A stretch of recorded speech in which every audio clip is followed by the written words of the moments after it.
السلام عليكم ورحمة الله وبركاته. بسم الله الرحمن الرحيم. الحمد لله رب العالمين، والصلاة والسلام على أشرف الأنبياء والمرسلين نبينا محمد وعلى آله وصحبه أجمعين. رب اشرح لي صدري ويسر لي أمري واحلل عقدة باللسان يفقه قولي. أما بعد، فإن أصدق الحديث كتاب الله، وخير الهدي هدي محمد صلى الله عليه وسلم، وشر الأمور محدثاتها، وكل محدثة بدعة، وكل بدعة ضلالة، وكل ضلالة في النار. Muslimin dan muslimat, hadirin dan hadirat sidang jemaah yang dirahmati Allah Subhanahu wa taala sekalian. Mudah-mudahan Allah Subhanahu wa taala menjadikan kita sebahagian daripada hamba-Nya yang banyak doanya kepada Allah. Allah menjadikan kita di antara mereka yang tidak jemu dan tidak bosan dalam berdoa kepada Allah Subhanahu wa taala. Kerana ad-du'a huwal ibadah, doa itu adalah ibadah kepada Allah Subhanahu wa taala. Dan insya-Allah menyambung kita dalam bab doa ini, itu fasal yang ke-6, doa laksana senjata. Doa laksana senjata. Kata Imam Ibnul Qayyim, doa dan ta'awudz, yakni memohon perlindungannya dari sesuatu, memiliki kedudukan seperti layaknya senjata. Kehebatan suatu senjata sangat bergantung kepada pemakainya, bukan hanya dari ketajamannya. Jika senjata tersebut adalah senjata yang sempurna, tidak ada cacatnya, lengan penggunanya adalah lengan yang kuat, serta tidak ada suatu penghalang, maka tentulah ia mampu dipakai untuk menghantam dan mengalahkan musuh. Namun jika salah satu dari tiga segi itu hilang, maka efeknya atau kesannya juga lemah dan kurang. Begitu pula doa. Jika doa tadi pada dasarnya memang tidak layak, atau orang yang berdoa tidak mampu menyatukan hati dan lisannya, atau ada sesuatu yang menghalangi terkabulnya doa, maka tentu saja kesannya juga tidak akan ada. Justru kita dah baca beberapa doa yang disebut oleh Nabi sallallahu alaihi wasallam, doa-doa yang bila diminta kepada Allah tidak akan ditolak oleh Allah. Tetapi tetap saja doa itu pada lafaznya mustajab. Selain daripada doa itu merupakan lafaz-lafaz doa yang mustajab, dia juga memerlukan kepada kekuatan orang yang berdoa, seperti layaknya pedang yang tajam diletakkan di atas atau diletakkan di tangan orang yang tidak handal dalam berperang. Pasti pedang yang tajam itu tidak akan mengalahkan musuh. Bukan salah pedang, tetapi lengan yang berdoa itu tidak lengan yang memegang pedang itu tidak selari atau tidak setara dengan pedang yang tajam. Doa pun begitu. Ada doa dari lafaz-lafaz Nabi sallallahu alaihi wasallam. Doa yang Nabi ajar kepada kita, lafaznya Nabi kata dia telah berdoa dengan satu doa yang bila didoakan dengannya pasti Allah akan mengabulkannya. Tiba-tiba kita baca tak jadi juga, tak makbul doa tersebut. boleh jadi disebabkan oleh sifat orang yang berdoa itu tidak kuat, atau boleh jadi pada doa itu sendiri ada masalah, pedangnya tumpul di tangan orang yang betul, tapi pedangnya tumpul, doanya itu tidak layak untuk diterima oleh Allah Subhanahu wa taala, atau ada sesuatu yang menghalangi doa daripada termakbul, maka tidak akan ada kesan daripada doa tersebut. Berdoalah kita mengumpulkan 3 faktor utama. Yang pertama, antara yang kita sebut dah sebelum ni, tapi ringkasan daripada apa yang kita bincang, kita baca tadi. Yang pertama, pastikan doa yang kita doakan itu adalah doa yang mujarab, ataupun doa yang disebut oleh Nabi sallallahu alaihi wasallam dia adalah doa yang mustajab. Yang kedua, di saat kita berada pada waktu atau pada sifat yang mustajab itu, hadirkan diri dan hati dalam berdoa. Semacam orang berada di padang Arafah, doa dengan sebaik-baik doa pada sebaik-baik waktu dan sebaik-baik tempat, tiba-tiba di saat dia berdoa hatinya tidak hadir, maka bagaimana tempat yang bagi mustajab?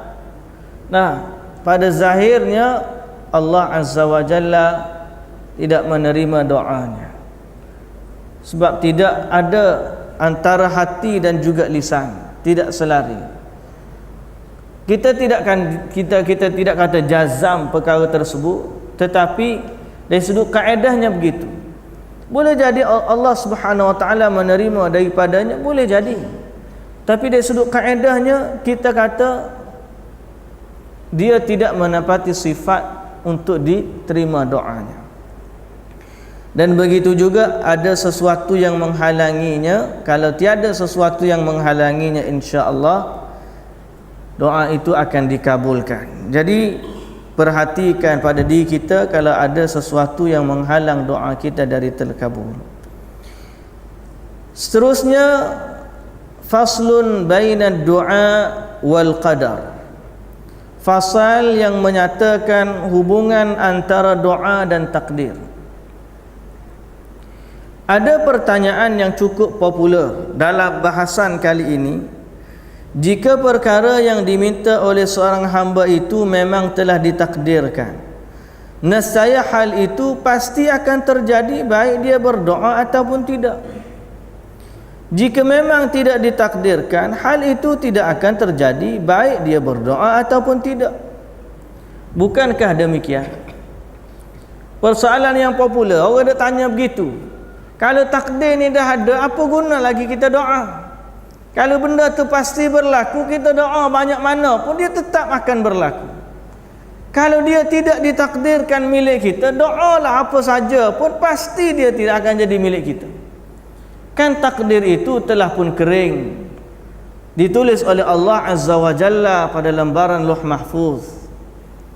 Jadi ada orang yang berkata, untuk apa lagi doa, kerana sesuatu sudah ditakdirkan. Segolongan orang menyangka bahawa pernyataan di atas adalah sebuah kebenaran. Iya juga dia kata.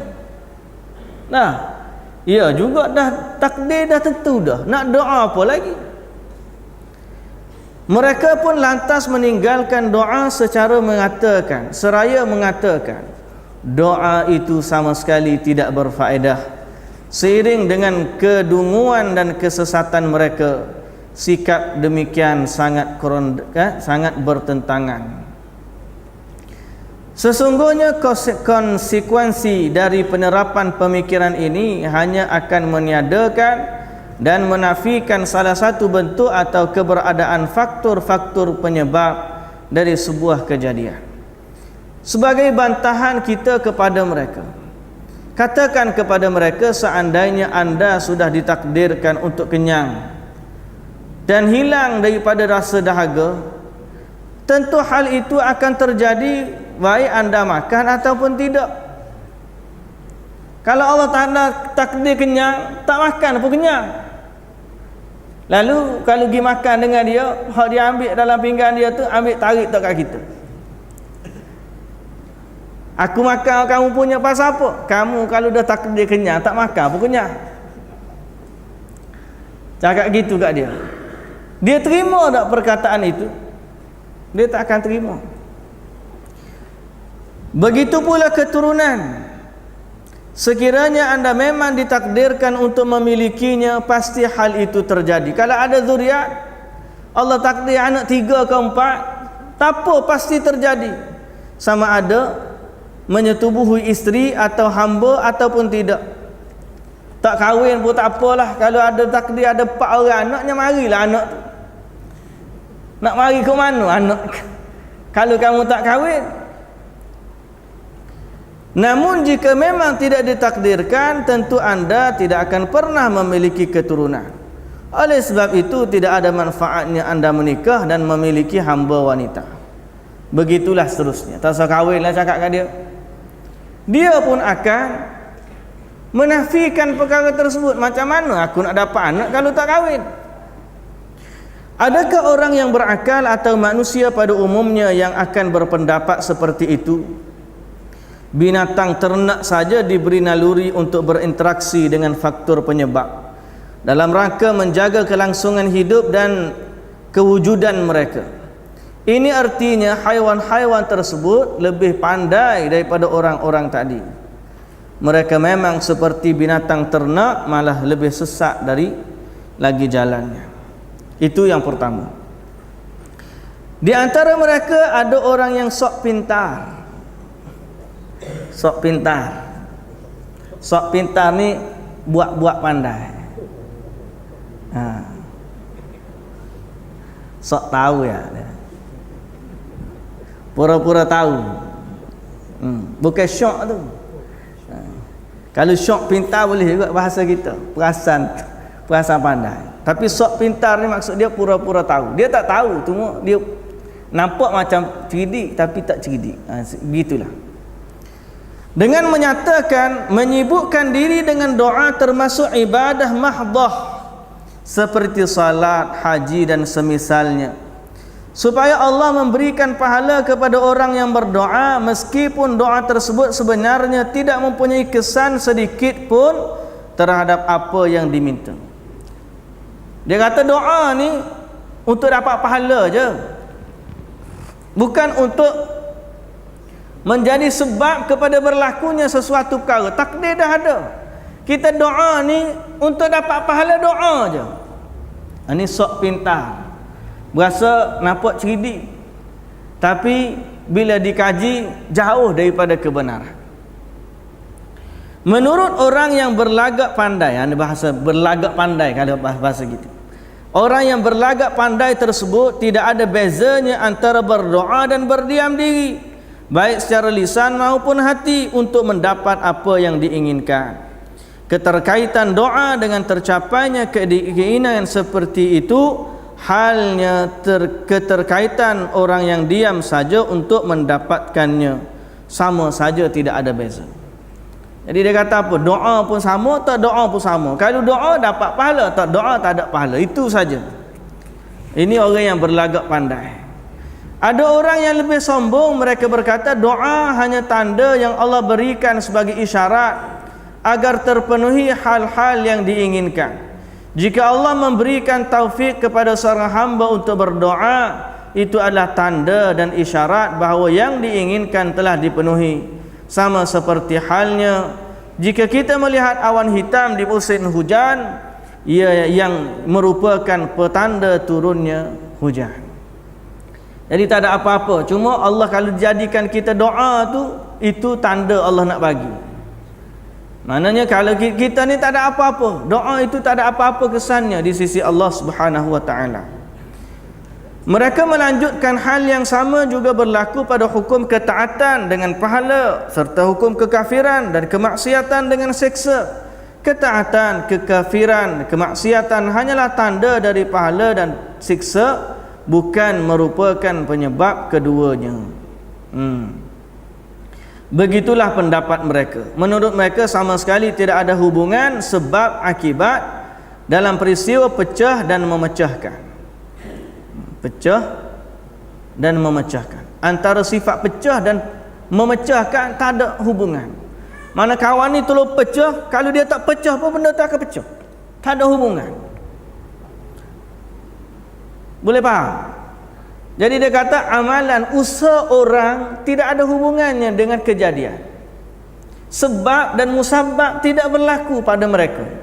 Seolah-olah takdir itu benda yang dijadikan, begitulah dia akan berlaku walaupun tidak ada sebab yang menjadikannya. Lalu tidak ada keterkaitan antara perbuatan memecahkan dengan pecahnya sesuatu. Mana kalau benda ni kita dah saja, pecah diri dia. Tak ada yang menyebabkan dia pecah. Itu maksud dia di sini. Boleh? Terbakar dan membakar. Jadi benda ni terbakar. Ada orang bakar tak? Tak ada orang bakar. Tiba-tiba dia terbakar. Macam mana dia terbakar? Dia memang jadi terbakar sendiri. Kalau hari ni berlaku kebakaran, tak payah pergi cari apa punca dia.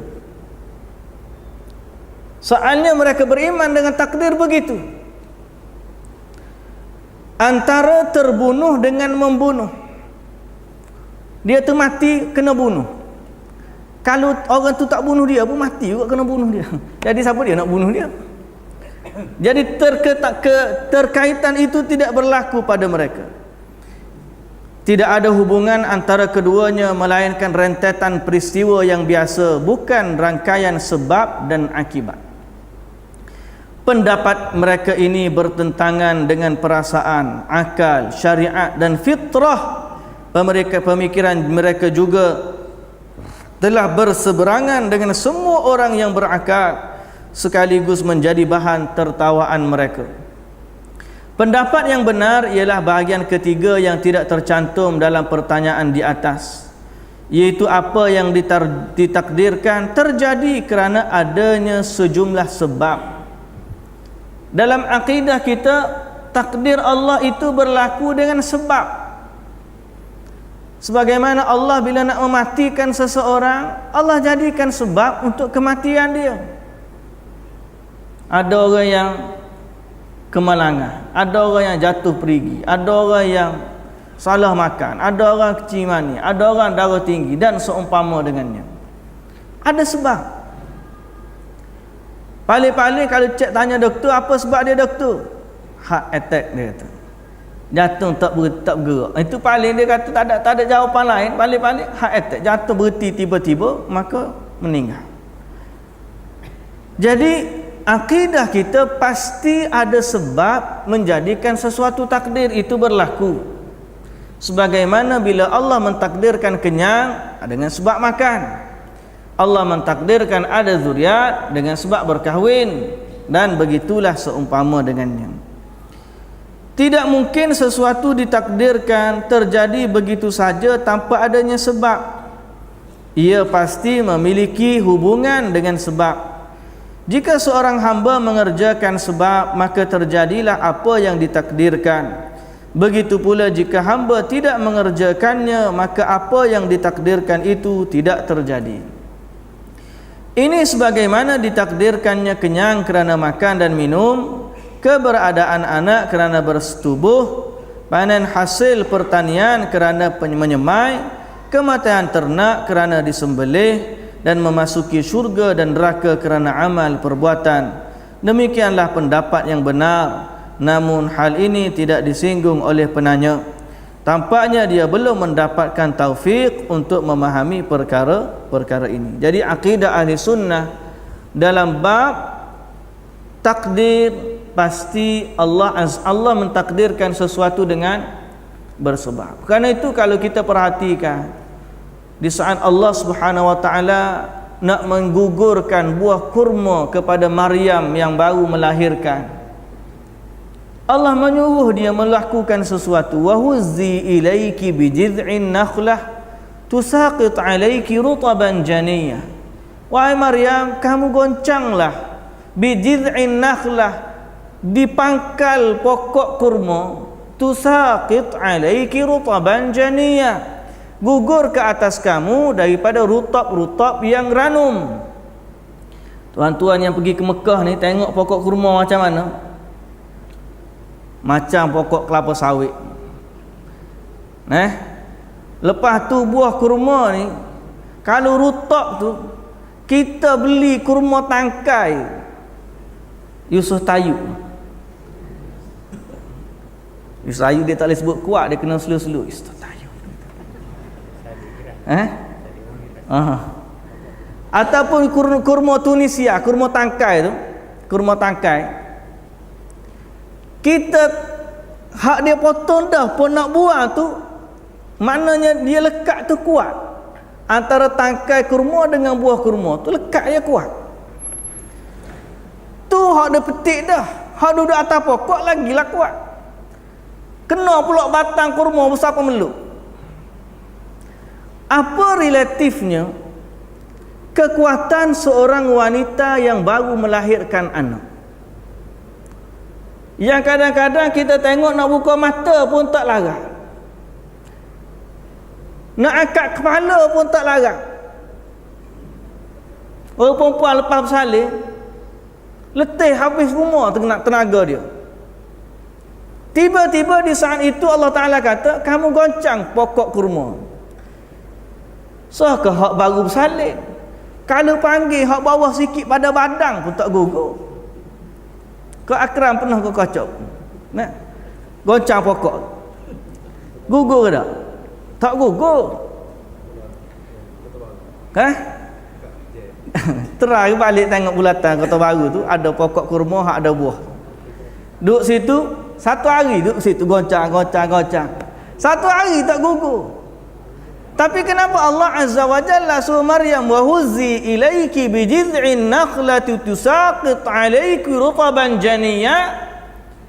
Supaya Allah nak tunjuk kepada manusia sesuatu mesti bersebab. Boleh je Allah Azza wa Jalla tak bawah tu tak ada masalah bagi Allah. Tapi sesuatu ditakdirkan dengan sebab, walaupun dengan sekadar tepuk tolak, yang penting ada usaha yang berlaku, maka Allah mentakdirkan. Macam kita nak berniaga, nak untung, kena kerja. Soal usaha sikit ke banyak itu dengan taufik daripada Allah. Ada orang baru je start dah untung juta-juta, ada orang puluh-puluh tahun tak kaya-kaya.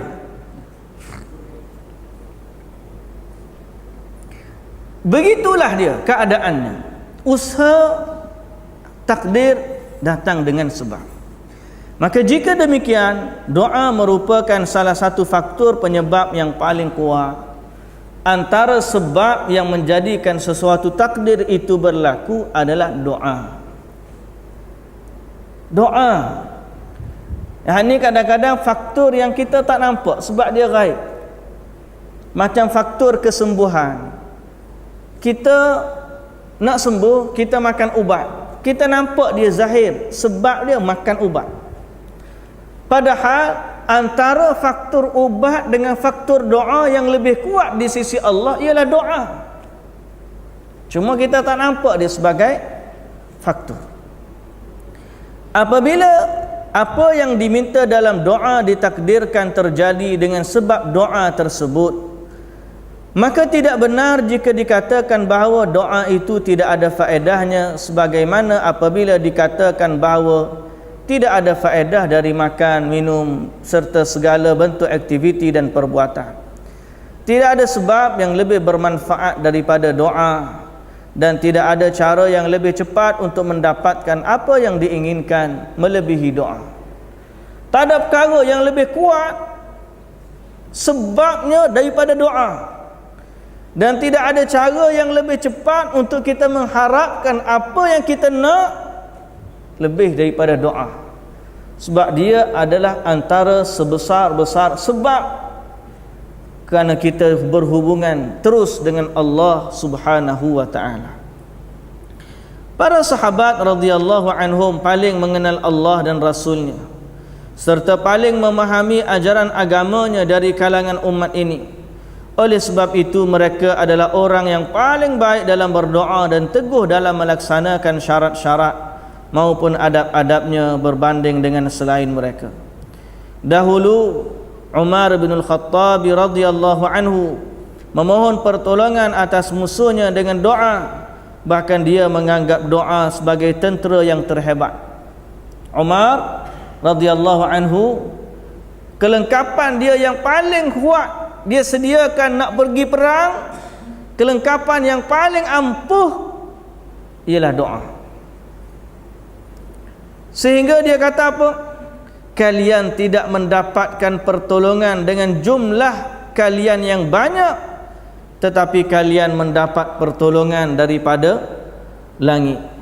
Ataupun dia kata lastum tunsaruna bikathrah wa innama tunsaruna minas sama. Kamu ni tidak berjaya dengan sebab ramainya bilangan, tidak menang dengan sebab banyaknya bilangan, tetapi kamu menang disebabkan pertolongan daripada langit. Itu kata Umar Ibn al-Khattab radhiyallahu anhu.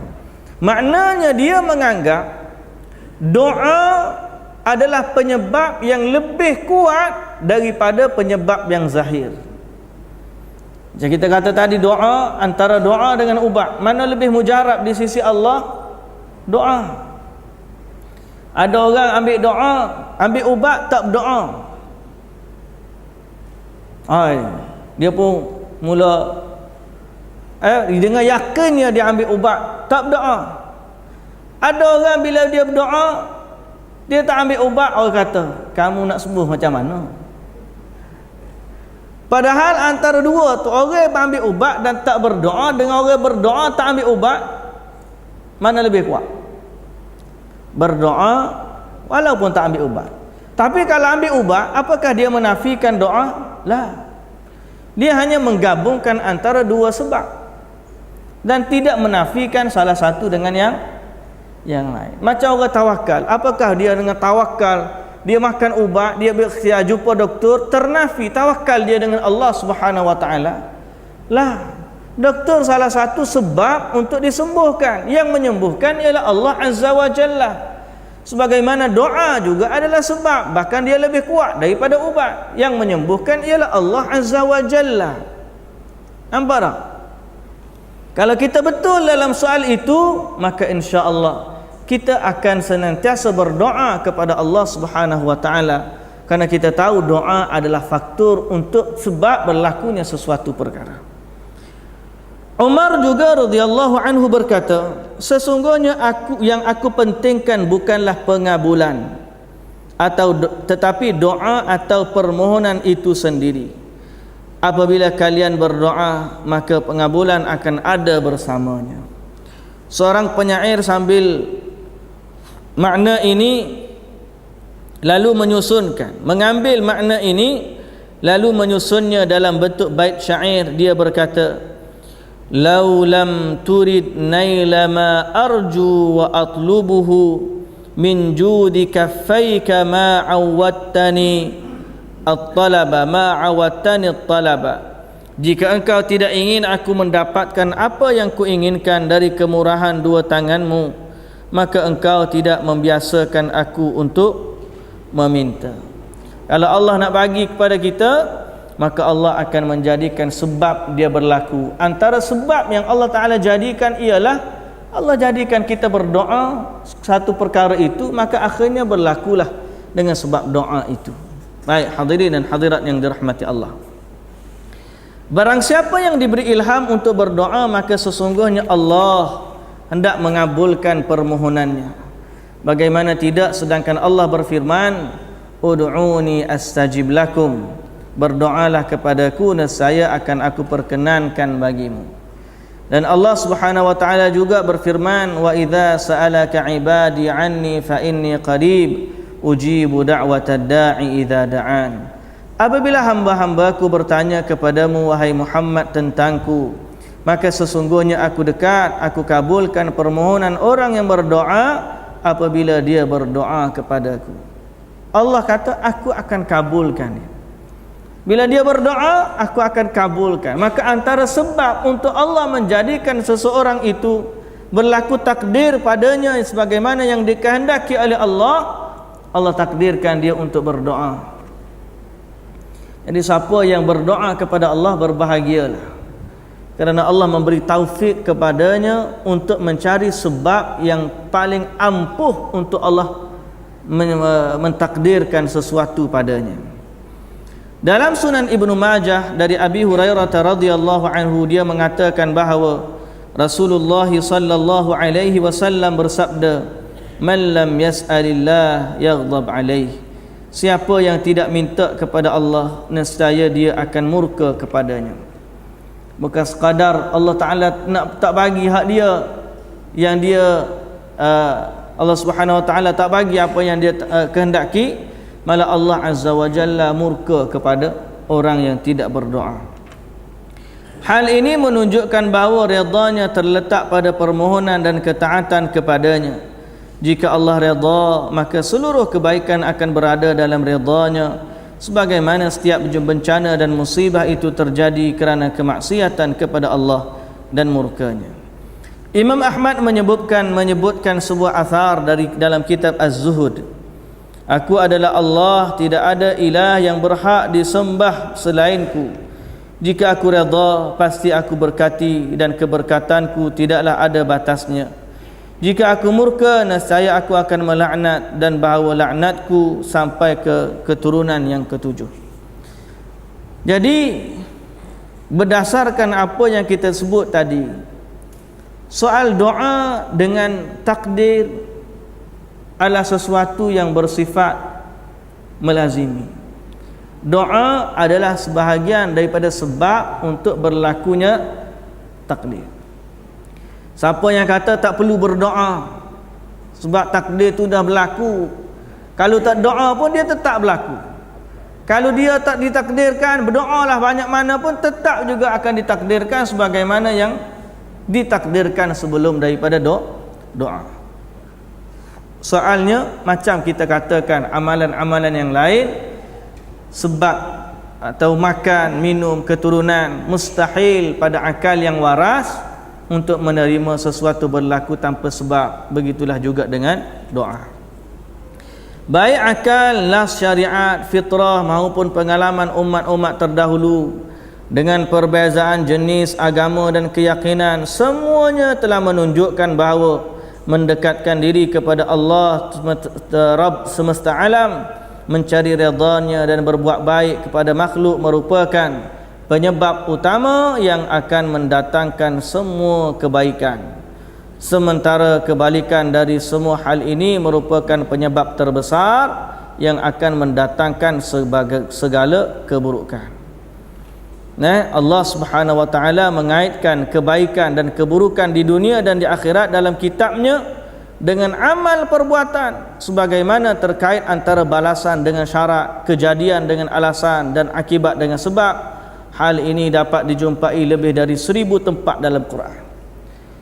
Jadi kalau kita perhatikan dalam Al-Quran, Allah mengaitkan antara jaza dengan amal, antara takdir dengan sebab, antara balasan dengan syarat, antara kejadian dengan alasan. Maknanya ada terkaitan antara satu sama lain.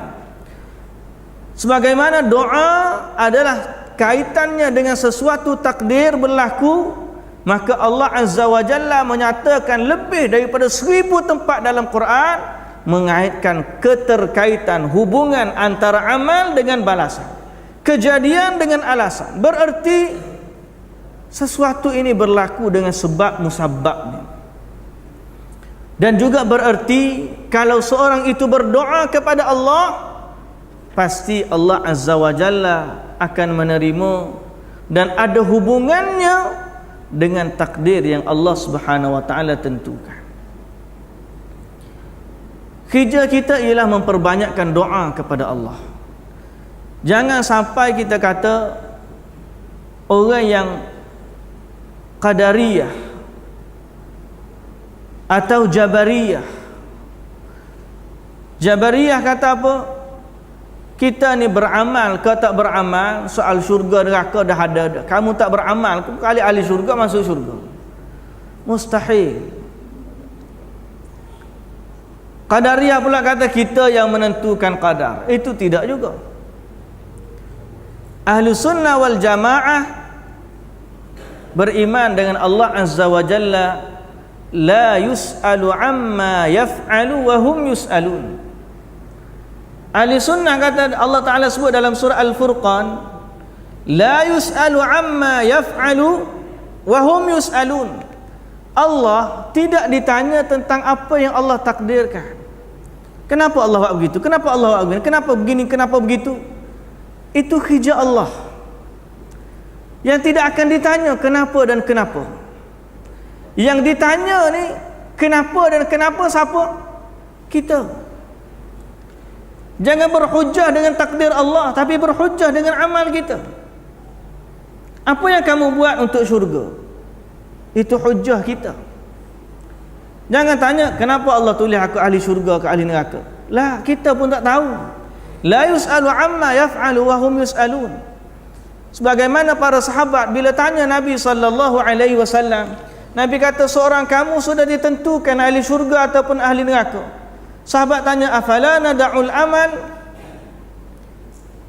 Apakah kita nak meninggalkan amalan dan bergantung kepada takdir?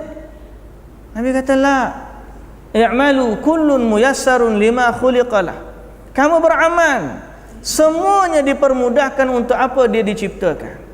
Kerja kita adalah untuk beramal. Hadirin dan hadirat yang dirahmati Allah, untuk berhujjah dengan takdir bahawa beginilah keadaanku. Kalau lepas dah tak apa, berhujjah dengan takdir pada yang telah lepas. Tapi pada yang akan datang, apa ilmu kita untuk berhujjah dengannya? Kalau datang satu musibah kepada kita menimpa, Allahu Akbar, qaddarallahu ma syaa fa'al wa ma syaa fa'al. Allah mentakdirkan apa yang Allah Ta'ala takdirkan, pasti dia berlaku. Ma syaa kana wa ma lam yasha' lam yakun. Apa yang Allah Ta'ala nak pasti berlaku. Apa yang Allah Ta'ala tak nak, tak berlaku. Pada soal yang sudah lepas tak apa, tapi pada soal yang akan datang, apa ilmu yang kita ada untuk berhujjah dengan takdir yang belum berlaku? Karena itu dalam syarah aqidah Tahawiyah dikatakan, al-qadru min asrarillahi subhanahu wa ta'ala. Qadar itu antara rahsia Allah yang Allah Azza wa Jalla sembunyikan daripada manusia. Siapa yang kerja dia duk sibuk mengorek rahsia Allah, kenapa Allah buat gapo besok? Kita ni besok tak tahu. Wa ma tadri nafsun madza taksibu ghadan. Esok pun kita tak tahu apa lah yang berlaku. Kita duk planning baik punya, tiba-tiba esok tak jadi berlaku hal kita plan. Ma tadri nafsun madza taksibu ghadan, besok. Allah Azza wa Jalla, ilmu Allah sebelum cipta langit dan bumi ni 50,000 tahun dah ada takdir siap semua sekali sampai kiamat. Ilmu Allah Azza wa Jalla merentasi zaman. Innallaha bikulli syai'in muhit. Allah ilmunya meliputi setiap sesuatu. Jadi untuk manusia berhujjah dengan takdir sehingga meninggalkan sebab, dia sebenarnya duduk sibuk dengan rahsia Allah. Kerja kita adalah untuk beramal. La yas'alu amma yaf'alu wa hum yus'alun. Yang ditanya ni kita. Jangan berhujjah dengan rahsia Allah. Allah memiliki rahsia yang kalau Allah sembunyikan daripada hambanya, tidak akan ada seorang pun hamba yang boleh mengetahuinya. Itu rahsia Allah Azza wa Jalla, takdir. Karena itu hadirin dan hadirat yang dirahmati Allah, antara yang Allah sebutkan dalam Quran ialah keterkaitan antara amalan dan balasan, antara kejadian dengan alasan, antara sebab dan musabab, iaitu akibatnya. Hal ini dapat dijumpai pada lebih dari 1000 tempat dalam Quran. Dia akan sebut ayat yang banyak. Oleh kerana 1000 ni, Dia sebut tak siapa pun 50. Tapi kita kena sabar banyak. Banyaknya dia sebut. Contohnya baca sikit-sikit Allah. Tapi kita nak suruh faham, Imam Ibn Qayyim nak menguatkan hujahnya betapa dalam Al-Quran keterkaitan sebab dan musabab itu sangat jelas. Kadang-kadang Allah mengaitkan terjadinya balasan dengan hukum alam dan perintah syar'i yang setimpal dengannya. Firman Allah, falamma atau amma nuhu anhu qulna lahum kunu qiradatan khasiin. Maka setelah mereka bersikap sombong terhadap apa yang dilarang, kami katakan kepada mereka, jadilah kamu kera yang hina. Ayat ini Allah Ta'ala sebut apa? Allah Ta'ala sebut sebelum Allah Ta'ala kata kunu qiradatan khasin, jadilah kamu kera yang hina, orang Yahudi Bani Israel ni, sebelum Allah Ta'ala kata, Allah dahulukan dengan sebab dari mereka. Maknanya bukan saja-saja Allah Ta'ala nak suruh dia jadi kera yang hina. La, Allah Ta'ala kata falamma atau amma nuhu anhu, apabila mereka bersikap sombong dengan apa yang dilarang, maka Allah jadikan ada sebab, ada keterkaitan antara balasan dengan hukum dan hukum alam dengan perintah syar'i yang Allah Ta'ala wajibkan ke atas mereka. Dan Allah juga sebut falamma asafunan taqamna minhum, maka ketika mereka membuat kami murka, kami hukum mereka. Allah Ta'ala sebut kami hukum mereka, tapi ada sebab tak? Ada. Apa dia? Ketika mereka membuat kami murka, itu sebab, dan ini usabah. Dalam Quran seumpama ni ada lebih 1000 tempat. Allah Ta'ala sebut lagi, wasariqu wasariqatu faqta'u aydiyahuma jazaan bima kasaba. Orang lelaki atau perempuan yang mencuri, potonglah tangan mereka. Ada sebab tak nak potong tangan? Ada sebab mencuri. Kalau tak ada curi boleh potong tangan tak? Tak ada. Dalam Quran begini nasnya. Jadi kita faham, nak berlaku sesuatu ada sebab dan musabab. Allah Subhanahu wa taala sebut lagi, ayat tu panjang. Ringkasnya Allah Taala sebut lelaki, perempuan muslim, mukmin yang tetap dalam ketaatan, yang benar, yang sabar, yang khusyuk, yang banyak bersedekah, yang berpuasa, yang memelihara kehormatan, yang banyak berzikir kepada Allah, baik lelaki perempuan, a'addallahu lahum maghfiratan wa ajran 'azima. Allah sediakan untuk mereka keampunan dan pahala yang banyak. Sebelum Allah Ta'ala sediakan keampunan dan pahala yang besar, ada tak Allah Ta'ala sebut amalan? Ada. Ini yang Allah sebut dalam Quran. Kita berhujah dengan apa yang ada pada kita. Siapa yang kata Allah Ta'ala nak masukkan syurga tak tengok kepada amalan dia, memang Allah masukkan manusia ke dalam syurga dengan rahmat Allah, tetapi dengan sebab rahmat itu datang dengan amalan. Ba ni ada dengan ba tukar, ada ba sebab. Ba ni ba dengan. Saya beli air ni dengan harga RM2. Dengan harga RM2. Sama tak nilai dengan harga RM2 dengan nilai sebotol? Sama tak? Sama lah, takkan boleh. Kau tak aja beli air RM1 je. Ni besar ni, yang RM1 kecil sikit. RM2 lah kita kata. Sekarang jadi usahawan ni naik harga belakang. Air ni saya beli dengan, perhatikan kalimah dengan, dengan harga RM2. Makna dengan itu air dengan RM2 itu sama nilai.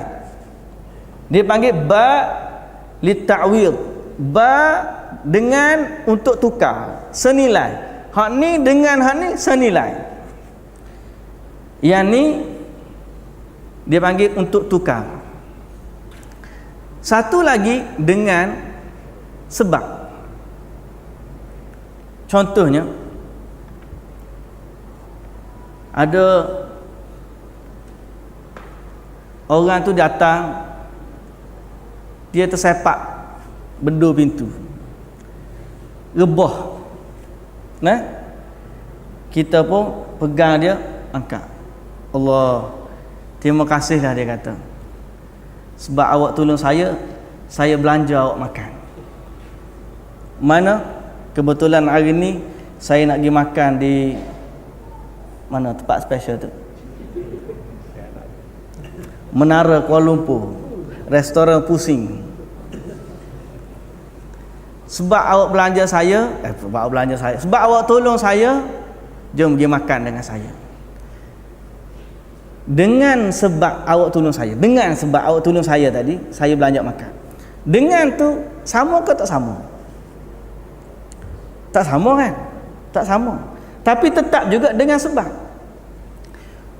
Seorang nak masuk syurga, dia tak akan masuk dengan yang pertama. Sebab amalan dia dengan syurga tak sama nilai. Tetapi dia masuk syurga dengan sebab rahmat Allah di atas amalan yang dia buat. Nampak tak? Dia tak masuk syurga dengan amalan atas dengan yang pertama. Bahawa amalan dia tak sama dengan nilaian syurga. Kalau seluruh hidup dia amalkan hidupnya kepada ketaatan pada Allah, tak akan sampai nilai syurga selama-lamanya. Lalu sebab tu Nabi SAW kata, seseorang tidak akan masuk syurga dengan amalannya, itu dengan pada maksud yang pertama, litta'wid, untuk ditukar. Tetapi orang itu masuk syurga dengan sebab rahmat Allah atas amalan-amalan yang dia lakukan. Sebab Allah merahmati. Dalam Quran Allah kata, siapa buat begini, siapa buat begini masuk syurga. Maknanya amalan itu dinilai di sisi Allah Subhanahu wa taala. Tapi seorang itu masuk syurga bukan dengan sebab tukaran amalan, tapi dengan rahmat Allah Azza wa Jalla pada amalan-amalan yang dia lakukan. Baik, azan. Baik, muslimin dan muslimat, hadirin dan hadirat sidang jemaah yang dirahmati Allah Subhanahu wa taala sekalian. Jadi kalau kita perhatikan dalam Al-Quran, sesungguhnya Allah mengaitkan ganjaran, balasan, kejadian dengan sebab amalan-amalan manusia ini, hubungannya Allah Ta'ala sebut pada banyak tempat. Kadang-kadang Allah Ta'ala sebut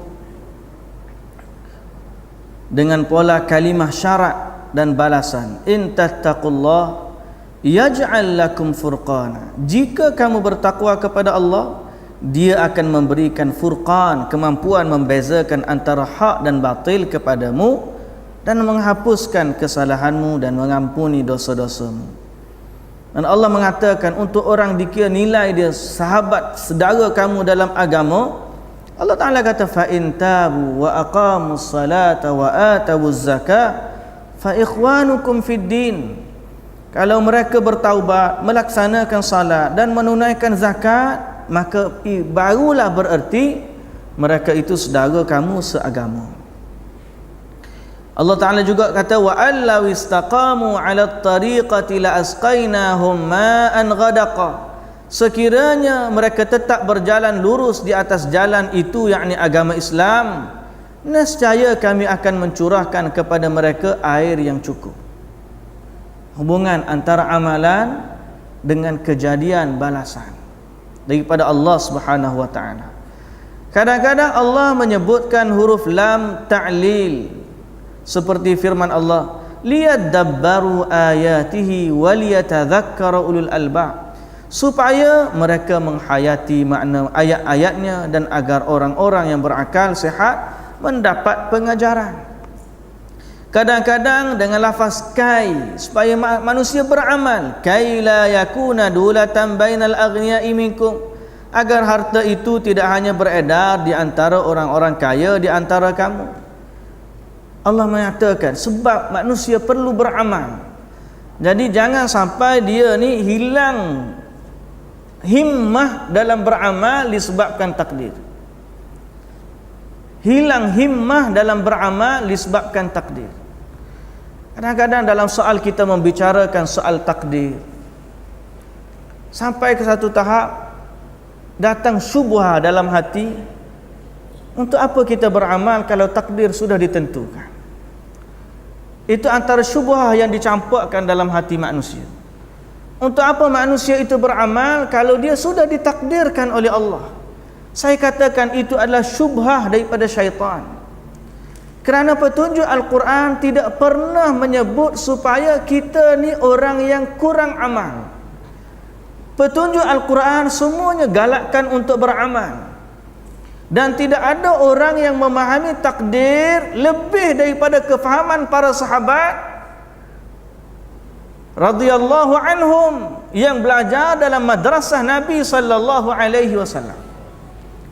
Perhatikan keimanan mereka dengan takdir. Padahal sebahagian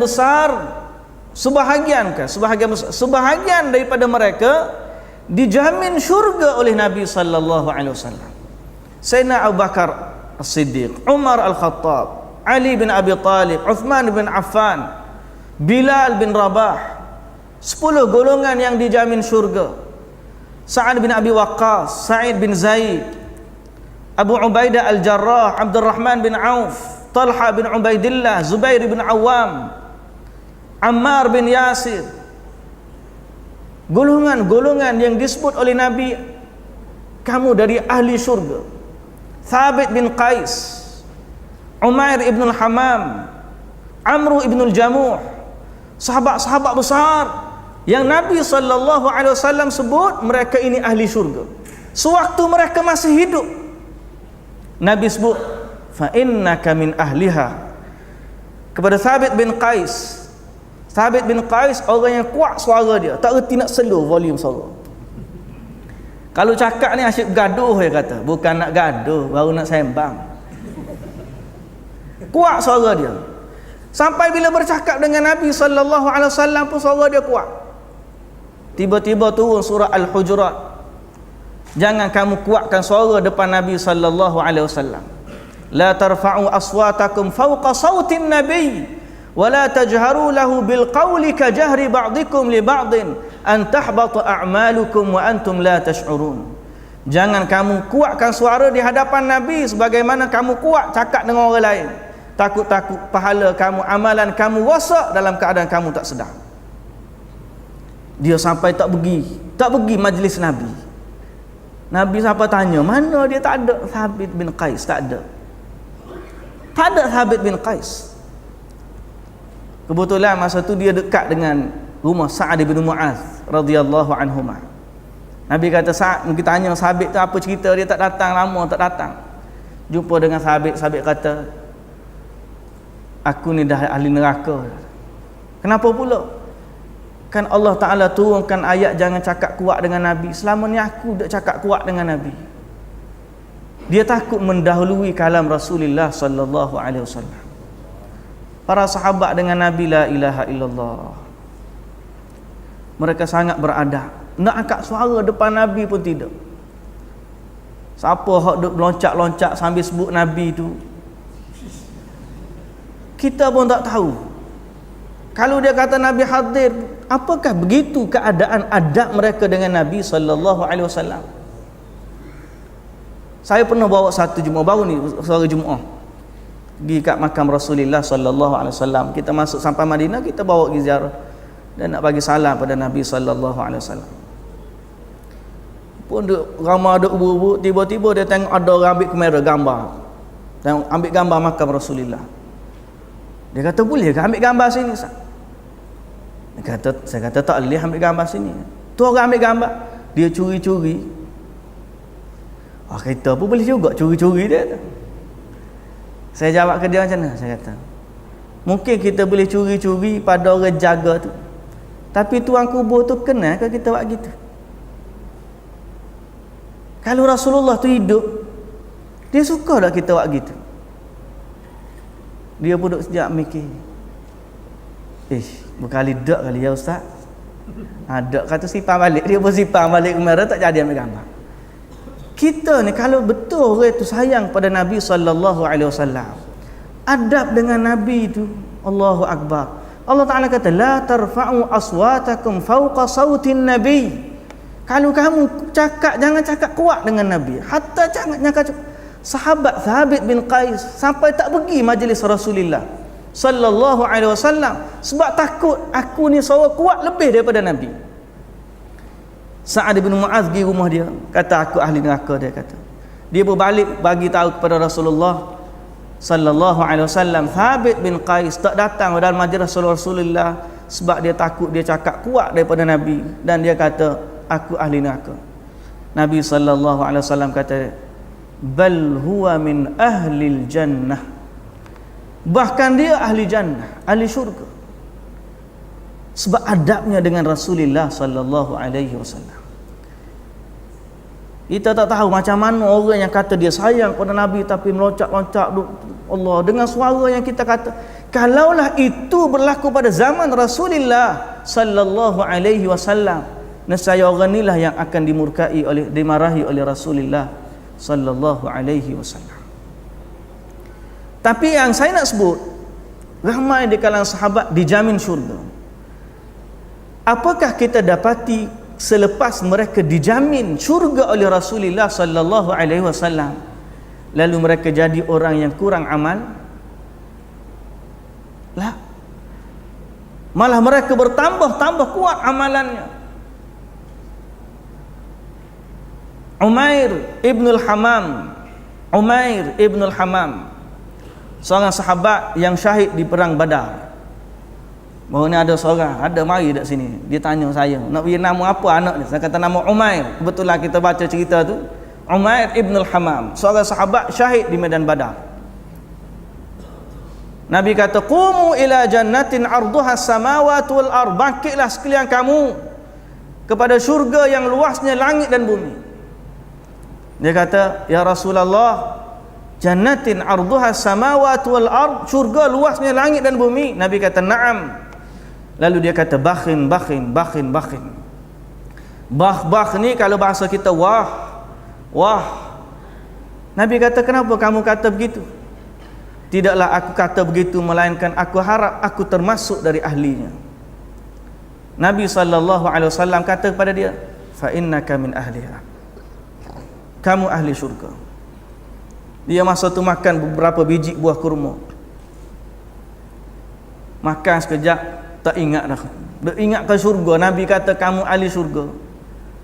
Lalu dia kata, la in hayaitu hatta akula tamarati hadhihi innaha la hayatun tawilah.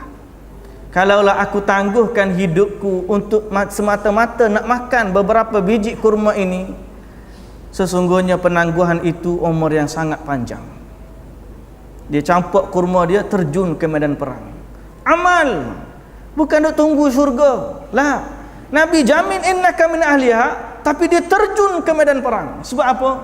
Mereka tahu nak mendapatkan sesuatu dengan sebab. Begitulah doa dengan takdir. Kalau kita nak doa, kita nak sesuatu kebaikan dalam hidup kita, antara perkara yang boleh mengubah takdir di sisi Allah Subhanahu wa taala itu memang pasti. Cuma kita kata antara perkara yang Allah mentakdirkan manusia sesuatu dengannya, sama ada menghalang kemudaratan daripada turun ataupun memberi kebaikan kepada manusia, salah satu penyebab yang utama ialah doa. Ialah doa. Hadirin dan hadirat yang dirahmati Allah Subhanahu wa taala sekalian. Terus muka surat 40. Dalil-dalil yang banyak itu berkisar tentang maksud yang sama. Jadi kita percepatkan. Secara umum Al-Quran dari awal hingga akhir mengaitkan secara jelas antara susunan ganjaran kebaikan dan keburukan serta hukum alam dan hukum syar'i dengan sebab. Bahkan dijelaskan pula hubungan antara hukum di dunia dan di akhirat serta berbagai maslahat dan kerusakannya dengan amalan dan sebab. Barang siapa yang memahami masalah ini dan mencermatinya dengan saksama, nescaya dia akan mendapatkan manfaat yang tiada terkira.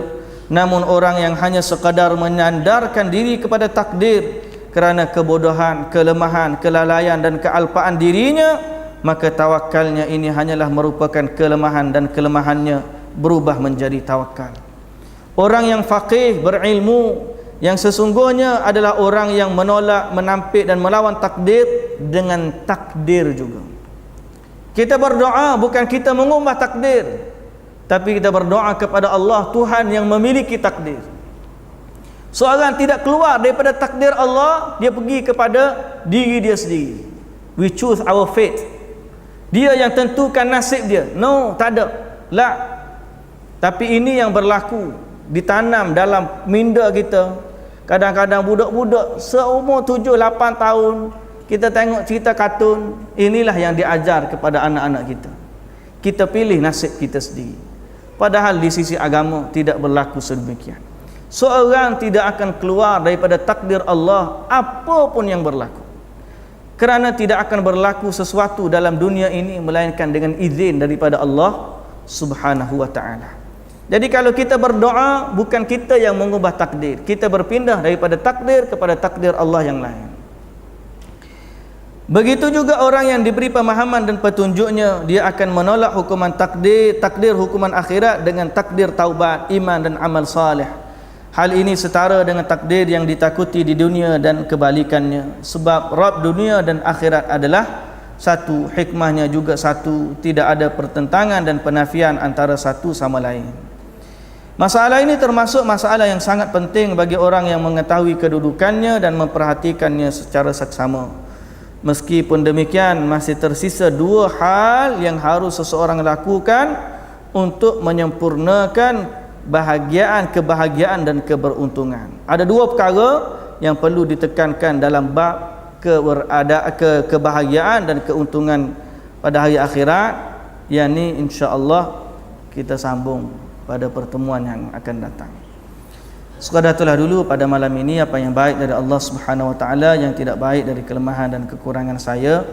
Subhanakallahumma wa bihamdika asyhadu an la ilaha illa anta astaghfiruka wa atubu ilaik. Assalamualaikum warahmatullahi wabarakatuh.